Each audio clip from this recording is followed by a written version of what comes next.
É o início do podcast Mais Vida pela Dr. Play, sempre agradecendo a todos que estão porventura agora nas TVs indoor da Doctor, que transformou-se num ecossistema, e também pelo YouTube, que transmite ao vivo no canal Dr. Play Saúde. Portanto, o agradecimento dessa audiência constante, sempre valendo a pena ressaltar que as edições são de utilidade pública e também se tornarão públicas no YouTube. Portanto, o pós-programa, todos podem e devem compartilhar, recortar trechos, ou seja, sintam-se à vontade para salvar vidas, que esse é o nosso trabalho, é o motivo maior desta informação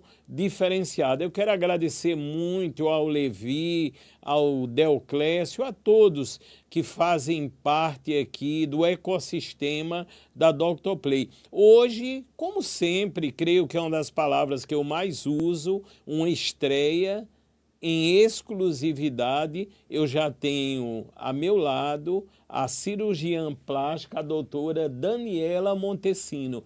Doutora, seja muito bem-vinda, a senhora está pela primeira vez na Dr. Play. Muito obrigada, Fábio, pelo convite. É um prazer estar aqui e poder falar um pouquinho mais sobre cirurgia plástica, esclarecer, trazer informação de qualidade, né, sobre a especialidade. Verdade. Doutora Daniela, só um retrospecto para que os nossos telespectadores possam entender melhor, conhecer mais esse trabalho da senhora, que ficará muito evidenciado na nossa conversa, que estamos ao vivo, inclusive. Doutora, a senhora é de BH, é isso? E está na Paraíba, na querida Paraíba. As pessoas costumam dizer, é uma das palavras, parece mais citadas: eu quero morar na Paraíba, eu quero me aposentar na Paraíba. E aí, doutora, a senhora também veio no âmbito deste pensamento, doutora? Eu faço parte desse público. Eu sou mineira de Belo Horizonte, morei grande parte da minha vida lá, mas tem uns 4 anos que minha família já mudou para cá. Então, eu finalizei meus estudos no interior de São Paulo, São José do Rio Preto, e assim que eu tive a oportunidade, eu já vim para cá, para ficar perto da família e, claro, né, pela João Pessoa, né, que a gente é apaixonado com essa cidade. Aí, doutora, no caso, logicamente, a senhora já tem familiares aqui na Paraíba? Já tenho. Minha mãe, minha irmã, meu cunhado, minha afilhada. Que coisa boa, né, doutora? E a senhora, no caso, não é paraibana? Não sou paraibana, mas já tenho uma afilhada paraibana. Já tem uma afilhada. Qual é o nome, doutora? Beatriz. Beatriz. Aí, Beatriz está com que idade, doutora? 1 ano e 4 meses. Que coisa linda, que idade extraordinária. Nossa, né, doutora? É uma delícia, né? É um diferencial muito grande, né? As crianças, as bênçãos de Deus. E, doutora, no campo que todos irão notar, e ao final iremos ressaltar as redes sociais da doutora, que faz um trabalho belíssimo, eu conheço muito bem, eu pesquiso. Doutora, a cirurgia plástica cada vez, vamos dizer, gerando uma maior autoestima, qualidade de vida, mais seguras. A senhora tem vivenciado isto, não é, doutora? Com certeza. É muito importante, né, sempre quando for fazer qualquer procedimento, qualquer cirurgia, né, ter a questão da segurança, né? Às vezes as pessoas procuram profissionais que não são da área, profissionais não médicos, não especialistas, vendo a questão até financeira, né? E muitas vezes vão fazer procedimentos em clínicas, né, que não tem nenhum suporte caso tenha alguma intercorrência. Aí que acontece, né, essas catástrofes que a gente vê no jornal, né, morte de pacientes jovens. A gente sabe que toda cirurgia já tem seu risco, mesmo nas condições ideais. Imagine você, né, numa clínica com um profissional não habilitado, né, não estando nas condições ideais, e se acontecer alguma intercorrência, não vai ter todo o respaldo, não vai ter a segurança, a tranquilidade de ser acudido, né? Ô, doutora, e esse sobrenome tão belíssimo, Montesino? Eu estou me lembrando muito de Paris. Estamos nas Olimpíadas. E aí, doutora, onde é a origem? Ele é espanhol. Espanhol, doutora, que interessante, né? Muita gente confunde, né? Acham que é de vários lugares, É, é lógico. italiano, né? Mas realmente é espanhol. E é uma família grande, assim, tradicional. Lá em Belo Horizonte existem muitos Montesinos, doutora? Um pouco, não muitos. Não muitos, né? O meu segundo sobrenome que é mais tradicional, que é o Vaz de Melo. É uma família bem tradicional em Belo Horizonte. Certo. Mas Montesino é uma família menor. E aí não teve dificuldade também no Instagram, não foi, doutora? Já foi logo direto, não teve barreira nenhuma. Vamos já dizer o Instagram, doutora, por favor, aproveitando. É doutora Daniela, com 2 L's, Montesino. Pronto, portanto, as pessoas que quiserem interagir, lá, logicamente, sempre na bio, os indicativos para que se possa fazer uma avaliação, uma consulta, um esclarecimento, tirar uma dúvida, ou seja, a informação que verdadeiramente salva, não é isso, doutora? Com certeza. Vamos ver a nossa primeira tela-tema, que será motivo justamente da nossa conversa. Lógico, todos já perceberam que vamos falar sobre o mundo maravilhoso das cirurgias plásticas. Doutora, está dizendo aqui a grande importância das consultas pré-operatórias. Quando pensamos nas cirurgias plásticas, eu tenho certeza que o critério tem que ser muito bem apurado, uma avaliação demasiadamente criteriosa, não é, doutora? Porque não desmerecendo nenhuma área, nem outro procedimento, mas os cuidados aqui têm que ser imensos, não é, doutora? Com toda certeza. Ainda mais com essa onda de Instagram, né? Sempre quando abro uma caixinha de perguntas, a gente vê várias perguntas, querendo às vezes até umas consultas pelo Instagram. E é muito difícil, porque na consulta você consegue avaliar a paciente. Muitas vezes ela chega, doutora, meu caso é só prótese. Aí quando a gente avalia em consulta, vê que a pele está mais flácida, que só a prótese não vai ser o necessário, tem que fazer uma mastopexia, né? Então, assim, é muito importante a consulta pré-operatória para avaliar a paciente, fazer o exame físico, tirar todas as dúvidas, ver qual que é a expectativa dela com a cirurgia também, se corresponde ao resultado que a gente pode chegar com a cirurgia, inclusive falar de cicatriz, que até, né, as pacientes às vezes não sabem onde que vai ficar a cicatriz, tem cicatriz, qual que é o tamanho, né, e até definir, né, tamanho de prótese, né, ou tamanho da cicatriz também, que provavelmente vai ficar. Cuidados pré-operatórios, uma nutrição é muito importante para o resultado da cirurgia, para a cicatrização. É muito uma suplementação, principalmente pacientes pós-bariátricos também. Eu sempre indico, né, manter a suplementação vitamínica e também whey protein, creatina. Isso tudo modifica muito o resultado e reduz as chances de complicações. Também falo sobre a cirurgia, como vai ser, né, o que tem que levar no dia. No pós-operatório é muito importante para o paciente se programar, porque também não é só fazer a cirurgia, né? Verdade. A gente estava até conversando sobre isso. Sim, né? sim. Muitas vezes precisa de 2 semanas mais longe das atividades, né? 3 semanas a depender da cirurgia. Isso tudo tem que ser muito programado, o paciente tem que estar consciente. Por isso que essa consulta pré-operatória é muito importante, né? Não é só uma consulta para passar um orçamento, é uma consulta que você vai avaliar, vai conversar, vai tirar todas as dúvidas e vai falar sobre todos esses cuidados que são essenciais para um bom resultado cirúrgico. Ô, doutora, hoje é lógico, já de muito tempo a cirurgia plástica ela cresce imensamente em todo o mundo, podemos dizer, e o Brasil campeão em vários setores, né? Perdendo muitas vezes para os Estados Unidos, mas estamos assim num nível muito interessante. Doutora, em BH, a senhora, qual seria o olhar? A cirurgia plástica também lá, grandes cirurgiões, assim, eles vêm se equiparando a nível nacional com os modelos internacionais? Com certeza. Eu não tive a oportunidade de atuar em Belo Horizonte. Certo. Porque assim que eu terminei, eu vim para cá. Mas quando eu estava fazendo a medicina, né, eu acompanhei alguns cirurgiões, né, já tinha um desejo de fazer a cirurgia plástica, fiz a liga, então eu pude ver um pouquinho da cirurgia plástica em Belo Horizonte. Hoje, com as redes sociais, a gente consegue acompanhar bastante também. E eu vejo que o nível, não só em Belo Horizonte, São Paulo, mas no Brasil inteiro, né, às vezes até em Tocantins você vê, nossa, tem um cirurgião plástico lá bem, né, que realmente bem atualizado. Então, com essa globalização, né, a gente vê assim que no Brasil inteiro realmente tem profissionais muito habilitados, muito evoluídos e realmente é um nível assim espetacular. Doutor, eu pensando aqui, se eu fosse um cirurgião plástico e a senhora chegasse para mim para uma consulta, eu diria volte para casa, porque não precisa realmente de nenhuma cirurgia. E aí, Obrigada, doutora? Fábio.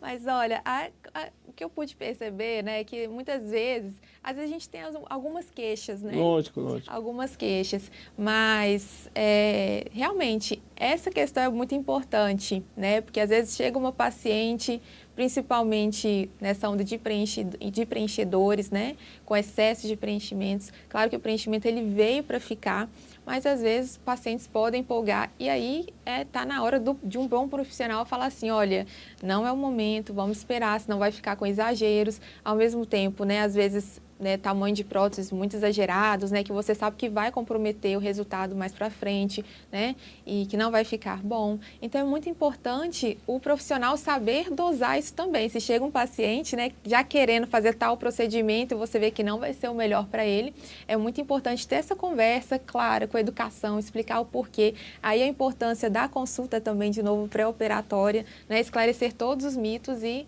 deixar tudo muito claro. Portanto, estamos ao vivo, já deu para perceber uma conversa esclarecedora e maravilhosa aqui pela Dr. Play. Doutora, falamos um pouco, mas um tema que temos sempre que exaltar, ver a importância, a segurança é fundamental nas cirurgias plásticas. É lógico, doutora, quando há, vamos dizer assim, um procedimento inadequado e principalmente que chega na mídia, é até natural que se potencializa isso tudo. E algumas pessoas já ficam com aquele pensamento, muitas vezes errôneo, né? Porque se formos analisar as milhares de cirurgias plásticas que ocorrem por ano no Brasil, e a gente notar as intercorrências que fazem parte também da vida, a gente vai notar que a segurança hoje já é muito grande, não é, doutora? Com toda certeza, né? Nós cirurgiões plásticos, né, quando fazemos tudo de forma adequada, no local adequado, né, realmente a chance de complicação é muito pequena, né? E complicações é muito importante, sempre quando for fazer uma cirurgia, conversar com o paciente sobre as possíveis complicações, desde as menores, uma pequena abertura de pontos, um hematoma, um seroma, para o paciente já estar ciente, né?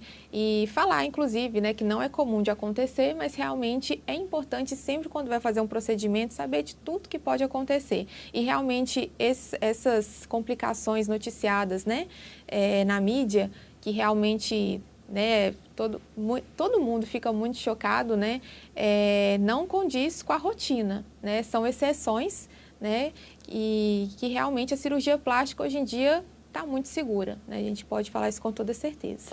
Doutora, qual a visão da senhora em relação às cirurgias plásticas múltiplas? Ou seja, tem pessoas que dizem, eu vou aproveitar logo essa anestesia e este momento, e muitas vezes já fazem 3 procedimentos de uma só vez.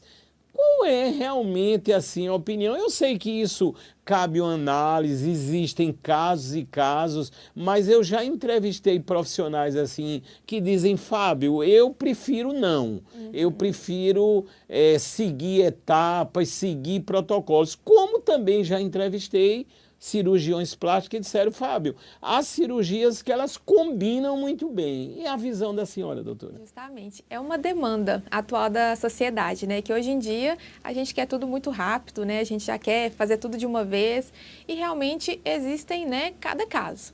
Por exemplo, a procura, né, principalmente pacientes pós-bariátricos, pacientes que já foram mães, muitas vezes já vai fazer a mama, quer fazer o abdômen. É muito comum essa combinação. A gente brinca que até o café com leite, né, da cirurgia plástica. Então, é uma combinação muito comum, muito rotineira, que você tendo uma equipe completa e a paciente tendo condições ideais, né, exame físico, exames laboratoriais, risco cirúrgico, tudo tranquilo, é capaz de ser realizado com tranquilidade, né, avaliar sempre o tempo cirúrgico, tudo que vai ser realizado, isso tudo conta nessa decisão. Agora, se a paciente não tiver condições de saúde, né, vamos com calma, vamos avaliar se é possível realizar a cirurgia.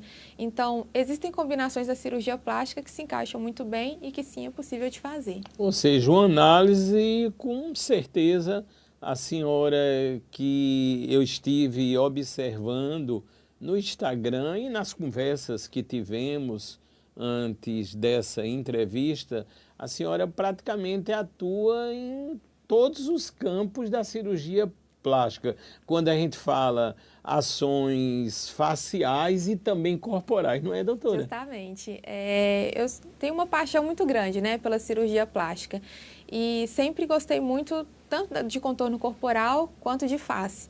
Tanto que em questão de face, não só na cirurgia eu quis parar, né? Acabei fazendo um fellow, né, em cosmiatria, que, né, abrange a área de preenchedores, bioestímulo de colágeno, toxina botulínica, inclusive até interessada, né, para mim mesmo, né, questões pessoais mesmo, porque eu sempre gostei muito dessa área, que a gente até vai falar mais para frente, né, um Lógico. pouquinho do gerenciamento do envelhecimento. Mas é muito importante, né? Você acaba aqui no consultório, né? A procura muito grande de mama e abdômen, né? O contorno corporal hoje em dia é o que mais tem sido procurado. Mas realmente a face, né? É uma área que me encanta muito, que eu gosto muito de operar e tanto fazer procedimentos menos invasivos, porque o resultado é muito interessante. Muito interessante, né, doutora? Doutora, dessas cirurgias que a senhora faz, logicamente, e as variadas cirurgias plásticas, qual a que seria, teoricamente, mais complexa ou que demanda um maior tempo de cuidados, de recuperação? Olha, por incrível que pareça, né, a gente não fala muito, na maioria das vezes, em cirurgias plásticas reparadoras. E elas são as mais difíceis, as mais envolventes, as que demandam mais cuidado, as que têm mais chance de complicação, são cirurgias mais elaboradas. Perto das cirurgias reparadoras, a cirurgia estética fica muito fácil, muito tranquila. Vamos falar, por exemplo, né, retalhos para fechar grandes tumores, isso tudo faz parte da cirurgia plástica, reconstrução de mama, pós-mastectomia também, a depender, né, é um grande desafio. Principalmente, então, essas cirurgias mesmo reparadoras, elas demandam mais cuidado e realmente são as mais desafiadoras. Estamos ao vivo, esse é o podcast Mais Vida, hoje com a presença ilustre, inédita e exclusiva da cirurgiã plástica, a doutora Daniela, com 2 L's, Montesino, não é isso, Daniela? Certíssimo. Doutora, os 2 L, lógico, aí fica uma coisa bem diferenciada, né, doutora? Muito bonita. Obrigada. Até hoje não sei a origem, por quê? Né, doutora? Pode ver com meus pais. Os pais, não, sempre essas variações assim, já remetem a grandes estrelas, como a senhora é realmente no campo da cirurgia plástica. Doutora, falamos agora, inclusive a senhora ressaltou, a procura é imensa, porque o número, por exemplo, de cirurgias bariátricas cresce no Brasil, de forma até estética ou por comorbidades. A cirurgia plástica pós-bariátrica. E aí, doutora, muito recorrente. Lógico, a senhora vai falar do prazo, do tempo que uma pessoa que necessite já possa se submeter. E aí, doutora? É uma área assim que eu falo que é apaixonante, né? Porque o resultado que a cirurgia plástica pode trazer para essas pacientes e para esses pacientes é incrível, né? Assim, principalmente quando tem indicação. Realmente a demanda de cirurgias bariátricas tem aumentado muito aqui. Aqui em João Pessoa também é impressionante, né? É um grande número de ótimos cirurgiões do aparelho digestivo fazendo a cirurgia bariátrica. Então, realmente, no consultório houve um aumento dessa demanda. Então, é muito importante, né? Quando o paciente pós-bariátrico, ele atinge o IMC entre 25 e 30, até no máximo 32, está com grande sobra de pele, já passou um ano e meio da sua cirurgia, está seguindo direitinho, né, a suplementação vitamínica, está com a saúde em dia. Se ele tiver o interesse de realizar a cirurgia plástica, nesses casos são as condições ideais, né, para realizar realmente a cirurgia plástica reparadora, que é uma grande dúvida também, né? O que a cirurgia plástica faz? Envolve desde uma mamoplastia, uma abdominoplastia, cruroplastia, que é retirar o excesso de pele das coxas, braquioplastia, que é do braço. Isso tudo ajuda a melhorar aquele contorno corporal e retirar todo o excesso de pele nos casos em que são necessários. Ou seja, doutora, como já sabemos, uma cirurgia muitas vezes necessária, né, para a saúde, vamos dizer, integral e cada vez mais constante e menos invasiva também, né, doutora? Os procedimentos vão se apurando, né? Sim, com certeza. As técnicas cirúrgicas, né, hoje em dia estão voltadas cada vez mais para a segurança, né, para menores cicatrizes, melhores resultados, redução de tempo cirúrgico, né, isso tudo tem envolvido com uma maior segurança, né, para o paciente e melhores resultados. Doutora, nós temos agora, inclusive, uma foto belíssima. Eu costumo sempre ressaltar, e é importante, até a nível de direitos autorais, nós seguimos toda uma ética. Todas as imagens legalizadas foram geradas pela inteligência artificial. Doutora, essa cirurgia, na verdade, pelo que eu li, seria, por exemplo, uma cirurgia que há necessidade de ser feita após o parto. Ou seja, seria esse o caminho, doutora? Justamente, devido à grande procura entre as mulheres pós-gestação, né, pela cirurgia plástica, principalmente para fazer 3 procedimentos, que é a mamoplastia, a abdominoplastia e lipoaspiração. Então, com o passar do tempo, surgiu esse termo, né, que é o Mommy Makeover, que é uma cirurgia que vai operar aquelas mulheres que já foram mães e vai restaurar a sua autoestima, né?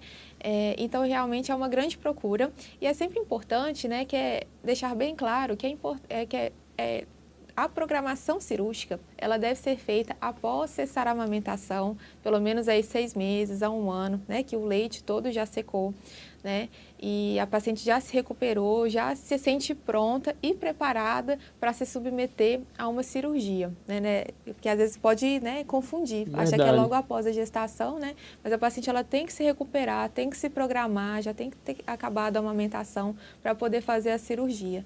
Doutora Daniela, aqui um caso que bate com a nossa conversa em que 3 cirurgias plásticas se combinam de forma harmônica, adequada e necessária, não é, doutora? Justamente. E é como se fosse o café com leite, né? É Igual verdade. A gente falou. E realmente tem muita procura. A gente já viu 2 casos, né? Pós-gestação e Justamente. pós-bariátrico, né? Aí, doutora, nesses casos, após o parto, há um tempo no qual a mãe ali já pode se submeter a esse procedimento? Como seria? É importante, a gente acaba vendo mais a questão da amamentação, porque acaba que a amamentação, geralmente, ela dura mais, né, que a recuperação do parto. Porque se você for parar para pensar, o ideal é que esperar 6 meses a 1 ano de uma cirurgia prévia. Mas se ela for amamentar mais meses, o ideal é esperar que pelo menos aí 6 meses a 1 ano da última amamentação dela. Ou seja, é o ideal esses critérios porque eles entram também no campo da segurança. Justamente. Que nós falamos.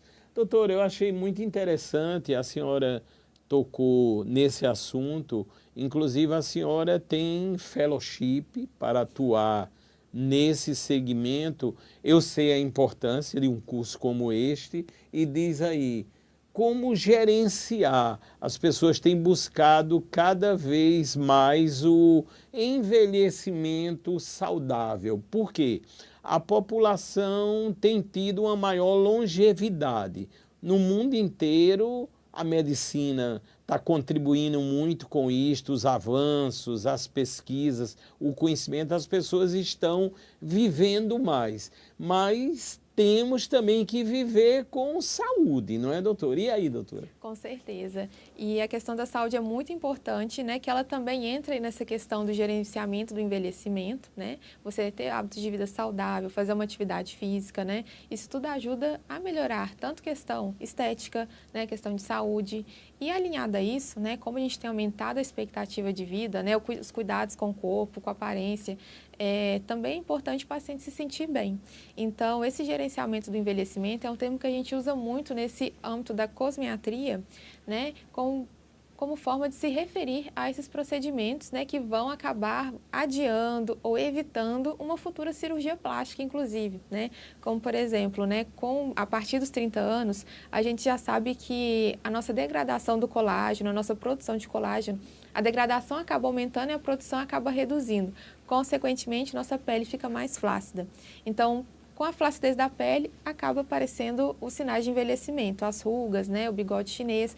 Então, com isso, a gente já sabe que, a partir dos 30 anos, já tem uma indicação, né, para prevenir esses sinais de envelhecimento, de fazer um bioestímulo de colágeno, né, que é um produto, né, que a gente acaba injetando aqui no subcutâneo, próximo à pele, que ele acaba estimulando esse colágeno e reduz a flacidez da pele.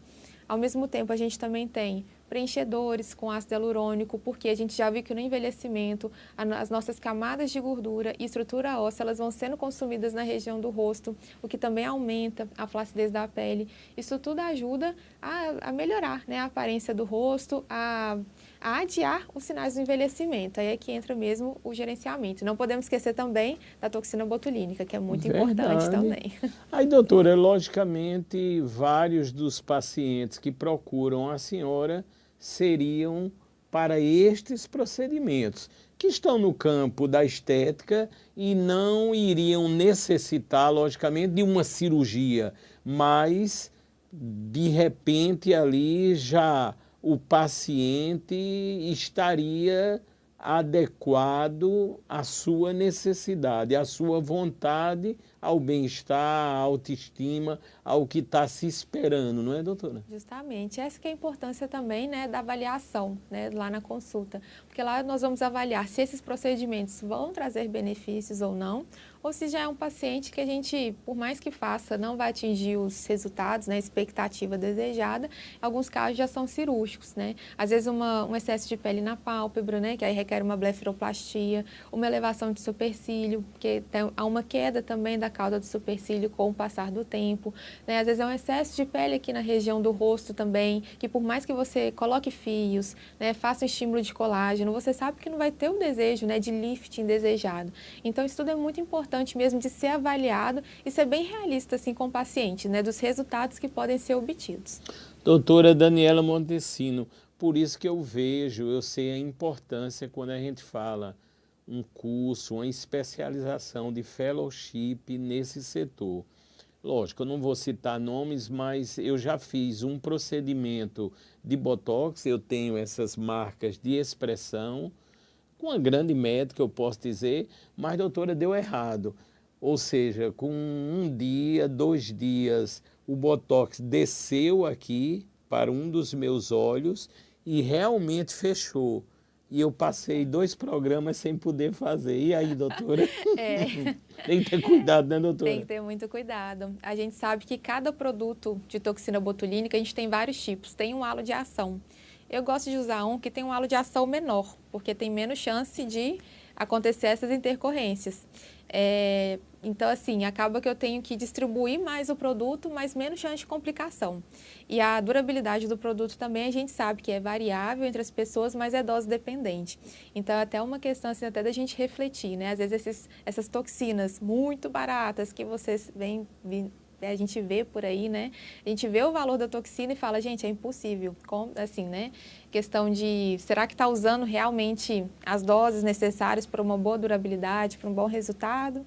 Fica aí uma questão. É verdade. Aí, doutora, a gente vê nessa minha citação, e eu analiso aqui pensando até profundamente, como é importante a sabedoria e os cuidados, porque tudo isso depende da quantidade do produto, do ponto de aplicação. Com certeza. O conhecimento aí, ele tem uma diferenciação muito grande, não é, doutora? Tem. E na toxina botulínica, né, tem pessoas que acham que é receita de bolo, né? Sempre vão ser os mesmos pontos. Mas é a importância do fellow. Depois que eu fiz esse fellow, eu vi que realmente é um tratamento muito individualizado. Tem pacientes que requerem toxina na testa toda, outros, né, que se você fizer na testa toda, o supercílio vai descer, vai cair, vai ficar com o olhar de cansado. Então, assim, é muito importante essa análise facial e aplicar pontos individualizados, né, e que você sabe, né, dos pontos também que não podem ser aplicados para não ter complicações.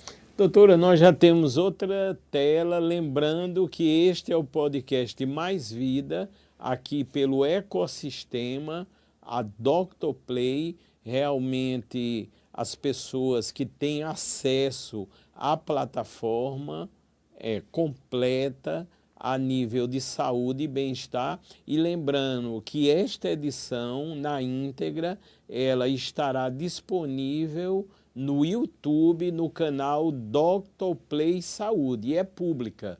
Vocês podem e devem compartilhar, recortar, distribuir pelas redes sociais, principalmente o WhatsApp, o Telegram, ou seja, se sintam à vontade também para ajudar a salvar vidas. Doutora, cicatrizes menores nas cirurgias plásticas. O meu pensamento aqui é bem variado, já falamos que são cada vez menos invasivas, os procedimentos eles vão se ampliando devido à pesquisa, ao estudo, aos métodos. Doutora, já há, vamos dizer, uma grande incidência nesses casos das ações robóticas sobre essas cirurgias, doutora? Na cirurgia plástica, a robótica ela se aplica principalmente na abdominoplastia minimamente invasiva, que é o MILA. Principalmente para aquelas pacientes que foram mães ou perderam peso, tem a diástase, que é o afastamento do reto abdominal, mas não tem um excesso de pele que necessite de fazer a abdominoplastia normal, que é retirar todo aquele excesso de pele. Então, nesses casos, a paciente ela tem uma flacidez aponeurótica abdominal, tem aquele abaulamento por conta da diástase e não tem um excesso de pele. Então, a robótica, ela entra justamente nisso, para fazer a aplicatura, juntar o músculo reto abdominal, reduzir esse abaulamento, essa flacidez, sem a necessidade da cicatriz da abdominoplastia. Então, a robótica, ela entra nesse caso. E aí, com isso, né, nessa cirurgia ainda pode fazer também associado uma lipoaspiração, melhorar o contorno corporal, né, mas não há necessidade de fazer aquela cicatriz, aquela incisão bem na linha da calcinha da abdominoplastia. Ai, doutora, adorei o conhecimento da senhora, eu sou um apaixonado pela robótica, já tive a oportunidade de assistir cirurgias robóticas a nível de bariátrica, uma também de câncer de pulmão e mais recentemente também de câncer no fígado. Portanto, a gente vê a importância da tecnologia aliada, logicamente, ao profissional devidamente habilitado, as cicatrizes, as incisões cada vez menores com a robótica, e isso acarreta numa menor perda de sangue, uma recuperação mais rápida, ou seja, tudo se potencializa positivamente, não é, doutora? Com certeza. Isso influencia até em cirurgias plásticas futuras, assim, menores incisões no abdômen, por exemplo, menos chance de ter alguma complicação se for realizar alguma abdominoplastia.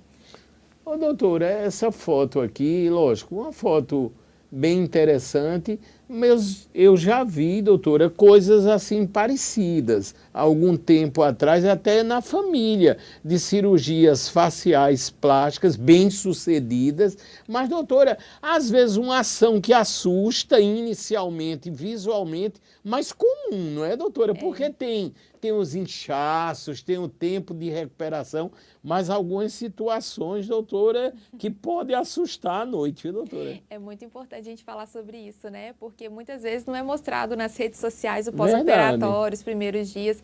E realmente, isso é um assunto que sempre tem que ser abordado nas consultas pré-operatórias, até para preparar o paciente, né? É muito normal ficar inchado, né? ter equimoses, que são os roxinhos. Então, pode parecer assustador, até nessas cirurgias de face, né, que a gente retira todo o excesso de pele, mas isso vai melhorando ao longo dos dias, da evolução pós-operatória. Com a fisioterapia também é muito importante, é uma grande aliada, né, para essa boa evolução, para reduzir inchaço, se tiver algum seroma, né, ajudar a melhorar. Então, realmente, é muito importante. Ou seja, é um detalhe que sempre naquela conversa que já citamos hoje, desde o pré-operatório, que a pessoa vai se conscientizando, mostrando, muitas vezes hoje com a internet, creio que se podem fazer simulações bem realistas, né, doutora? Para que não hajam sustos desnecessários, né, doutora? Com certeza, e o paciente até saber que é normal, né? Porque é uma pergunta às vezes bem frequente, doutora, é normal, né, estar assim? Aí, não, pode ficar tranquilo, fica inchado mesmo, igual a gente tinha conversado, né? E realmente pode assustar um pouco. Doutor, eu estou assim, me ampliando muito nos estudos ligados também com a saúde, voltado à tecnologia, das inteligências artificiais, e eu estou vendo um aprimoramento grandioso em todos os setores da saúde, e eu noto que na cirurgia plástica já existem várias inteligências artificiais que mostram com muita precisão como ficaria a cirurgia. Ou seja, o antes e o depois. Eu estou achando isso maravilhoso, doutora. A senhora vê algum medo, algum receio? Como é que a senhora está encarando tudo isso? Eu acho que veio para agregar, sabe? É interessante porque a gente entende, mostra para o paciente o resultado que pode ser alcançado. Lembrando que nunca é uma promessa de resultado, né? Assim, é um resultado para você entender, né? Para o paciente entender, né, qual resultado que é possível de ser alcançado e você vê se corresponde com o desejo e a expectativa do paciente. Principalmente eu vejo muito em rinoplastias, né, já tem várias tecnologias mostrando, né, porque às vezes o paciente fala, eu quero uma pontinha bem elevada, aí mostra uma pontinha elevada, não tanto. Então é mais para entender o gosto do paciente e por meio da cirurgia tentar chegar ao mais próximo disso. Ô, doutora, no caso da rinoplastia, eu já entrevistei várias pessoas que estão fazendo com excelência, sei que a senhora também executa. Existem métodos diferentes de se usar. Eu já vi profissionais que dizem, eu uso a via aberta, tem também a sistemática fechada. Qual é o procedimento que a senhora acha mais adequado, que deva dar futuramente, vamos dizer assim, uma aceitação maior, uma qualidade dentro do que o paciente está esperando? Eu acho que depende de cada caso. Por exemplo, se for um nariz, né, que você vai só raspar o dorso, melhorar a pontinha, é muito tranquilo de ser realizado pela via fechada. A via fechada é aquela que não tem aquela incisão aqui na frente, você faz tudo por uma incisão interna. Agora, se é uma rinoplastia secundária, né, em que o grau de dificuldade da cirurgia vai ser mais difícil, né, tem mais fibrose, então a via aberta ela vai facilitar a visualização, permitir com que você atue melhor nas estruturas internas ali do nariz, né, e permitir que chegue num resultado mais adequado. Mas claro que isso é uma opinião pessoal minha, né? E cada cirurgião tem, né, a sua rotina, a sua habilidade. Doutora Daniela Montesino, nesse campo da rinoplastia, eu estou notando que no caso do Luciano Huck e do Ratinho estão contentes com os narizes deles, não é, doutora? Porque dinheiro tem se quiserem corrigir, mas isso é muito pessoal, não é, doutora? E o importante é estar feliz, né? A marca registrada, né? Imagina o Luciano Huck com uma rinoplastia, né? É verdade, doutora. É a marca dele. É a marca dele, tem isso também. Eu estava olhando também, eu sou um fã do Ratinho também, e eu estava olhando, às vezes a gente fica pensando, se eu fosse ele, eu faria. Mas é aquela coisa, né, doutora? O bom é você estar se sentindo bem, feliz consigo mesmo, né, doutora? Esse é o segredo da cirurgia plástica, né? É até um tema importante de se falar, porque às vezes os pacientes vêm no consultório, né, porque eu queria fazer tal cirurgia plástica porque outra pessoa falou que eu precisava, né? Mas aí você vai conversar a fundo com ela, ela mesma assim não queria, sabe? Não tá, ela tá satisfeita, né? Muitas vezes o parceiro dela falou, né? Então, é importante que toda cirurgia plástica que seja realizada seja um desejo do paciente, que até o resultado, o pós-operatório vai fluir mais tranquilo. Ô, doutor, eu estou me lembrando e sempre temos que exaltar no campo da cirurgia plástica do excepcional Ivo Pitangui. Não é, doutor? Uma referência, eu acho que para todo mundo, eu Com posso certeza. dizer. Aí, doutora, eu estou com um pensamento aqui. Eu, quando li parte da biografia de Ivo Pitangui, e ele tem um instituto também, eu noto que uma das grandes marcas dele e dedicação era ajudar o próximo. Teve, por exemplo, aquele evento trágico do incêndio no circo, em que ele, de forma espontânea, atuou na cirurgia de centenas e centenas de pessoas. E ele dedicava pelo menos um dia da semana para fazer cirurgias em pessoas que não tinham nenhuma condição de fazer. Doutora, eu vou ser bem sincero assim, existem médicos no nosso Brasil com esse propósito realmente de se reunir, de ajudar. Nós sabemos que os procedimentos cirúrgicos, habitualmente os planos de saúde não cobrem, a maioria deles, ou então demandam um valor financeiro grande, a maioria da população é totalmente carente de recursos. Doutora, como é que a senhora vê esse lado tão importante do voluntariado, do amor ao próximo, às pessoas que necessitam de uma cirurgia, mas não podem fazer? Realmente, esses projetos, né, eles acabam ajudando muito, né, a sociedade. Já vi vários projetos aí de otoplastia, né, cirurgias reparadoras, e realmente eles trazem um grande benefício, porque a gente sabe que a cirurgia plástica, né, de forma particular, muitas vezes, a grande parte, a maioria da população não tem condições, né? Igual tem, todo ano, tem uma reunião, né, um mutirão que a gente chama, quando reúne vários casos cirúrgicos de reconstrução mamária. Aí junta profissionais do Brasil inteiro, né, que se reúnem, né, tanto para troca de experiência, sempre tem várias palestras, né, aulas lá, e a gente sempre opera vários casos de cirurgias plásticas reparadoras que são de reconstrução de mama daquelas mulheres que já realizaram a mastectomia.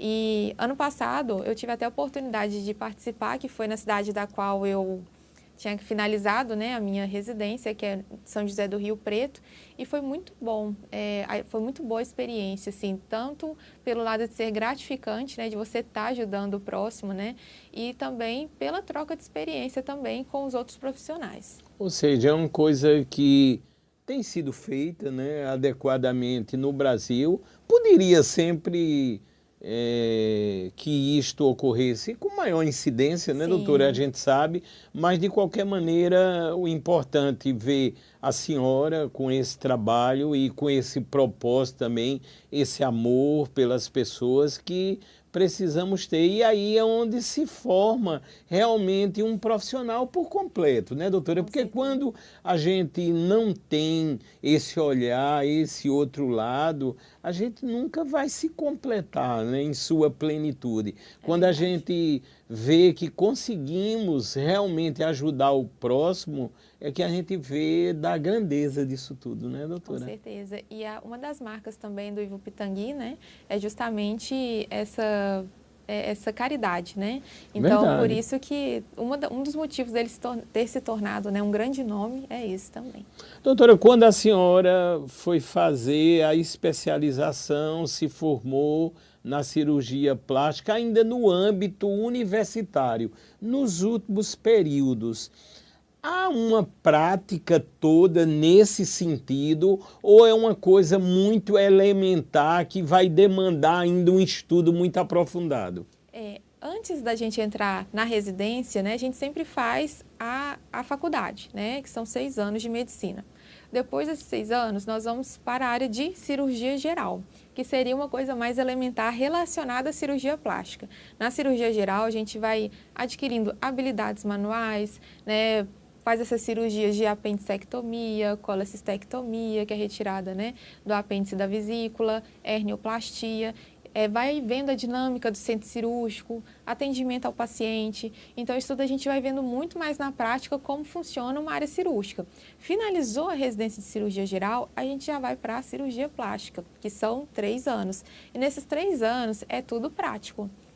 Não são todas as residências que são assim, mas na que eu realizei, né, a gente operava todos os casos, né? Era o residente que fazia, sempre orientado por um preceptor, que é o cirurgião plástico experiente que está ali orientando, né, indicando, falando faz isso, faz aquilo, mas a prática manual mesmo, né, é pelos residentes. Isso é muito importante, né, para a formação mesmo do profissional, porque se você não tem a prática, né, como que você vai atuar depois? Isso é fundamental mesmo. Ô, doutora, tem acontecido muito na mídia, até ultimamente, pessoas que chegam num certo momento e querem se desfazer daquela cirurgia que fizeram.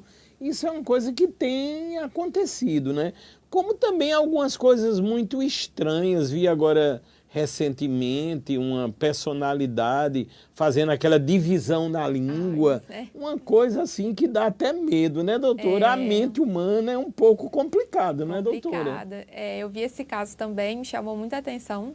E assim, fica a questão, será que tem alguma questão psicológica, né, um tratamento, né, para ser realizado, os motivos? Porque a gente sabe que a língua não está ali só para estética, a língua é um órgão funcional, né? A gente precisa dela para falar, para comer, para sentir gosto. Não é normal você ter uma língua bifurcada, né, nós seres humanos. Então, realmente pode comprometer diversas funções do nosso corpo que são fundamentais. Falar, comer, né? Então, né, a nossa linguagem. Então, é algo que tem que ser avaliado. Essa cirurgia tem como reverter, né? Na cirurgia plástica, você pode reavivar as bordas, dar os pontos e tudo certo. Outras cirurgias também. Mas é muito importante, por isso, sempre pensar se é realmente isso que você quer, saber das consequências, dos riscos, né? Porque algumas cirurgias não são reversíveis.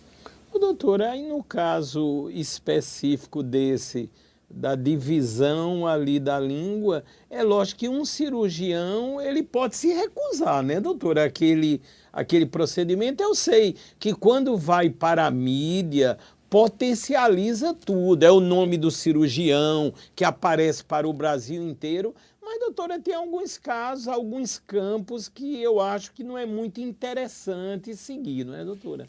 Justamente, porque vai para a mídia, mas, ao meu ver, não vai de uma maneira positiva, porque no meu modo de visão, você sempre nunca pode passar a qualidade de vida, as funções na frente do desejo do paciente, de uma questão estética. Então, isso tudo tem que ser muito avaliado, sabe? Se vai prejudicar o paciente, não pode fazer, eu não faria, sabe? Mas é uma conduta pessoal.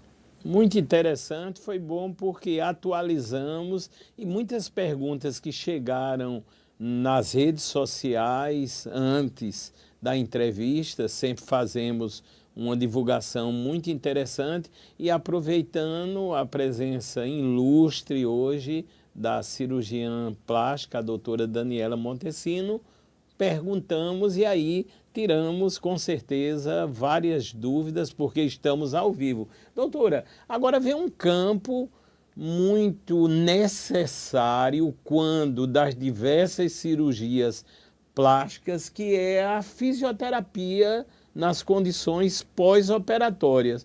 Doutora, aí fundamental, tem muita gente que não gosta das sessões de fisioterapia, eu sou um dos que não gosto, mas aqui é uma questão de saúde, né, doutora? Justamente. Na cirurgia plástica, né, eu tenho observado, né, questão de evolução pós-operatória, resultados obtidos, complicações. A fisioterapia, ela veio muito para melhorar e potencializar os resultados da cirurgia plástica, inclusive melhorar a evolução pós-operatória, porque hoje em dia tem diversos lasers que vão melhorar, inclusive a cicatrização, eles têm utilizado, o taping, que para mim chegou assim para agregar muito, porque na área que se coloca o taping, você vai comparar, fica uns 4, 5 dias com esse taping. Quando tira, vê a diferença. A área que está com taping está muito menos edemaciada, muito menos inchada.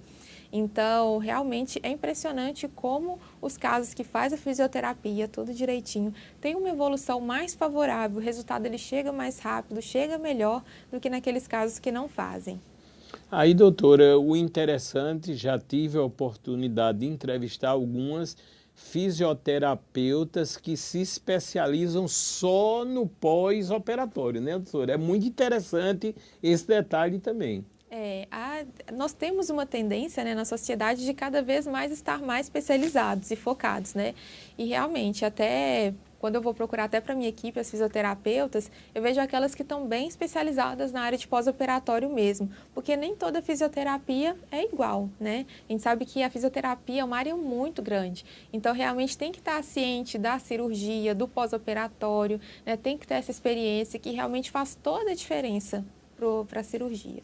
Doutora, quando a cirurgia plástica envolve ações oncológicas, a senhora também atua? Como seria essa atuação?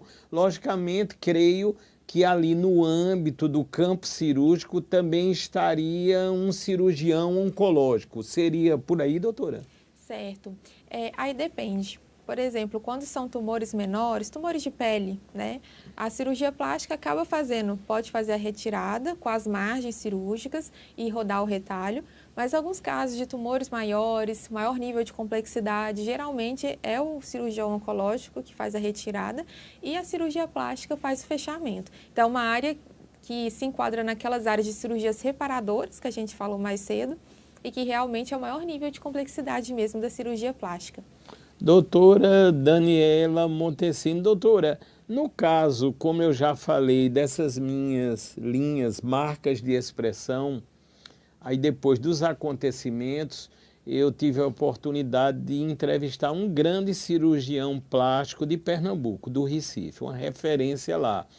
E depois do programa nós conversamos e ele me disse, Fábio, nesse seu caso eu já faria logo uma cirurgia plástica, porque outros procedimentos iriam, lógico, ficarem adequados, mas a cirurgia plástica seria uma ação, vamos dizer, definitiva. Inclusive, ele até explicou, tipo, como cortaria, como faria. Doutora, há casos que a senhora já indica logo, vamos para uma cirurgia plástica ou vai ali a nível do botox, porque a gente sabe que 6 meses depois talvez tudo volte ao que era antes, né, doutora? Justamente. Aí depende muito das queixas do paciente, sabe?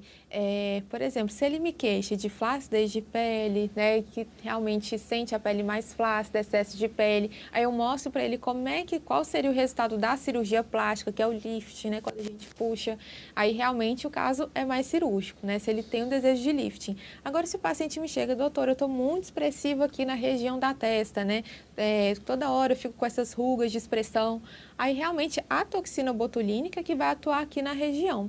Então depende muito, sabe, do que o paciente está desejando, está queixando.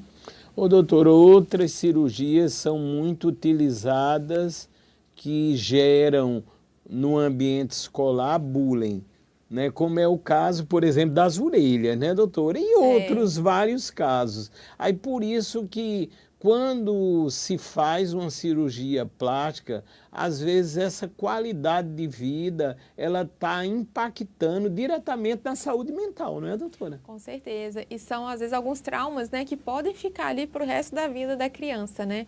E uma das principais procuras mesmo de cirurgia plástica para crianças é a autoplastia. E realmente já tem um resultado, né, que vai ficar, né, para o resto da vida, né, e realmente impacta muito nesse momento da criança, né, da escola, da idade escolar, do bullying, né, e realmente a gente vê vários trabalhos aí falando da importância da autoplastia nesses casos. É o que chamam também convencionalmente de orelha de abano, né, doutora? que talvez em mulheres, devido ao cabelo, possa até esconder. E nos homens, muitas vezes, mais evidente, né, doutora? E justamente por conta disso é mais procurada pelos meninos. Mas às vezes algumas meninas também acabam procurando pela informação, né? Acabam conversando com os pais, né? Os pais observam também ou já levam os filhos. Mas realmente a maior procura mesmo dos meninos em idade escolar é por conta dessa questão de estar mais aparente a orelha, não ter o cabelo para tampar.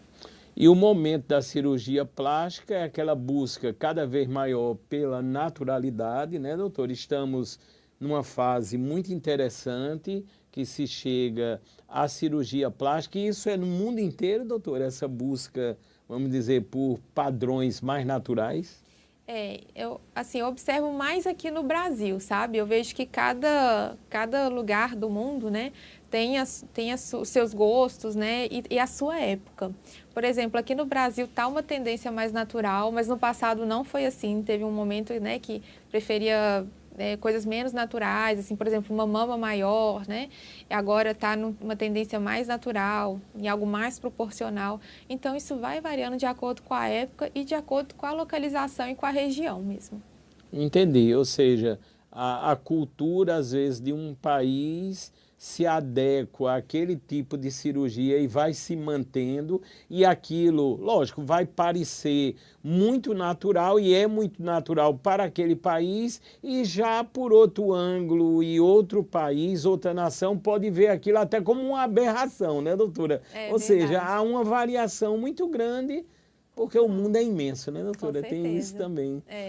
Doutora, estamos quase no final dessa edição, eu caracterizo como maravilhosa, do Mais Vida aqui pelo ecossistema Dr. Play, e eu sempre exalto muito a tecnologia devido a várias vertentes que tenho desde a minha adolescência, e também porque vejo com muito contentamento como está sendo uma ferramenta neste contexto, ajudando na qualidade, na segurança, nos procedimentos, nas descobertas, ou seja, facilitando realmente o cirurgião que ali está, que é o caso da senhora, nos procedimentos variados que executa. Aí diz aqui, a tecnologia de mãos dadas com as cirurgias plásticas. Já citamos o caso da robótica, mas eu vejo muito agora, doutora, sendo utilizado com muita amplitude na área dos exames. Não é? Por quê? Vários exames são necessários até que se venha uma cirurgia. E a inteligência artificial, quando ela reúne, às vezes, milhões e milhões de dados para fazer aquela análise visual, ela vai dar ao médico, vamos dizer assim, uma situação muito mais cômoda para que se possa executar o procedimento com eficiência, não é, doutora? Com certeza. E a gente utiliza muito mesmo dessa tecnologia para exames na cirurgia plástica. Por exemplo, sempre quando vamos realizar uma cirurgia de mamografia ou de mamoplastia, é interessante, a depender da idade da mulher, solicitar um ultrassom, uma mamografia, para ter certeza que aquela mama não tem nenhum nódulo, né, ver o histórico familiar. Os exames laboratoriais hoje em dia são fundamentais para ver as condições de saúde do paciente. Então, realmente a tecnologia veio para trazer mais segurança, inclusive durante a cirurgia. Você estava falando aqui de tecnologias, eu lembrei, né, que quanto que a cirurgia plástica evoluiu também nesse âmbito, né, até com a luz fria, cabos de fibra ótica, bota pneumática, isso tudo traz maior visibilidade, mais segurança, mais tranquilidade durante a cirurgia. Doutora Daniela Montesino, doutora, nós chegamos no final do podcast Mais Vida. Eu vou querer, lógico, que a senhora reforce o caso do Instagram, que é uma rede social que leva a todos os caminhos para a informação adequada, mas principalmente eu quero, em nome da Dr. Play, agradecer muito a participação da senhora. Eu, assim, fiquei muito contente em poder conhecer um pouco mais do trabalho da doutora, da vida da doutora, em saber que mesmo chegando aqui na Paraíba, está sendo tão bem acolhida. E eu tenho certeza, doutora, dentro das vertentes, do estudo, das capacitações da senhora, que a senhora será muito bem sucedida aqui. Eu vejo um futuro brilhante e peço a Deus que tudo isso aconteça e que a senhora e toda a família tenha muita saúde sempre, doutora. Muito obrigada, viu, Fábio? Muito obrigada pelo convite, pela oportunidade e pela torcida, né? E pode ter certeza que a gente também está torcendo pelo senhor. Com certeza, doutora. E o Instagram, doutora? Doutora Daniela, com 2 L's, Montesino. E a partir daí vocês terão todas as informações. A doutora sempre coloca, lógico, muita utilidade pública, tira dúvida. Tenho certeza que num momento propício, quando não está atendendo, quando não está na sala de cirurgia, vai responder e vai tirar a dúvida, e com certeza é assim que vamos crescendo, evoluindo e principalmente salvando vidas. Doutora, muito obrigado de coração. Obrigada, Fábio. Estamos encerrando mais uma edição do podcast Mais Vida pela Dr. Play, agradecendo a todos. Agora já temos no YouTube esta entrevista, como as demais, na íntegra pública, para que todos possam compartilhar no canal Dr. Play Saúde. Fiquem com Deus e aguardem as próximas edições, sempre nesse critério. Ações e informações diferenciadas com os grandes profissionais, eu posso dizer, da medicina nacional para o mundo. Até a próxima oportunidade.